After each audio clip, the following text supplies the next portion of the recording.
Coco. This next review is in celebration of Dia de los Muertos, or the Day of the Dead. The movie stars a young boy named Miguel who has a passion for music. And one day, he wants to be a famous musician, much like his famous great-great-grandfather, Ernesto de la Cruz. The problem is, music is not allowed in the Rivera family, and his grandmother Elena strictly enforces it. Instead, the Imelda family focuses on being a family of shoemakers. One day during the Day of the Dead, Miguel sneaks into the building where his great-great-grandfather's guitar is being held. But he accidentally ends up in the land of the dead. And I must say, the imageries in the backgrounds are absolutely gorgeous. I swear, this is a gorgeous film to look at. Miguel comes across a man named Hector who is just trying to see his daughter again, who is in the land of the living. Miguel also comes across his deceased relatives, including his great-great-grandmother Imelda. Imelda offers her blessing to Miguel to go back to the land of the living only if he promises to never pursue a career in music.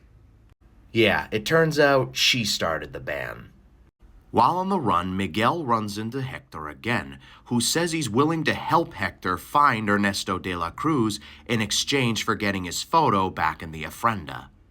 But time is running out because Hector is slowly fading away due to being forgotten. After a long journey, Miguel finally meets up with his idol/great-great-grandfather, who immediately idolizes his great-great-grandson. And Ernesto says he'd be more than happy to give Miguel his blessing. But as he's about to do so, a desperate Hector storms in and tries to get his photo into the ofrenda.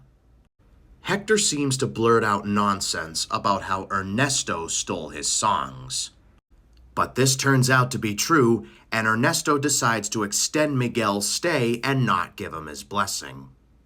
It turns out Ernesto and Hector were actually working together, and it was Hector's songs that made Ernesto famous.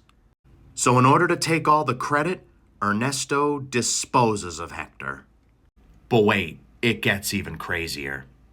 Not only is Hector the originator of the songs, but he's also Miguel's real great-great-grandfather. So basically, Miguel was idolizing someone who had no relation to him whatsoever. After some convincing from Miguel, Imelda reluctantly agrees to help him and Hector get Hector's photo back to the ofrenda.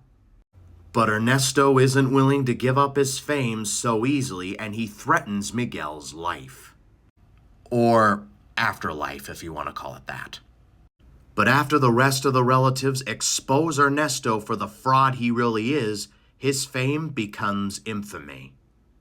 And the way he's defeated in this movie is a callback to the way he died when he was alive, by having a giant bell fall on him.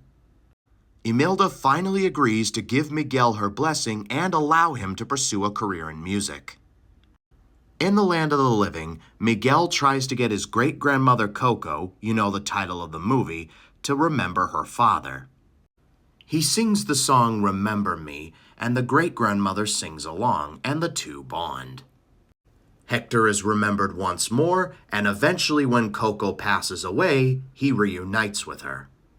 And everyone lived happily ever after. This was a beautiful film to watch, both story-wise and animation-wise, and the characters were so colorful. Overall, I give this movie a 10 out of 10.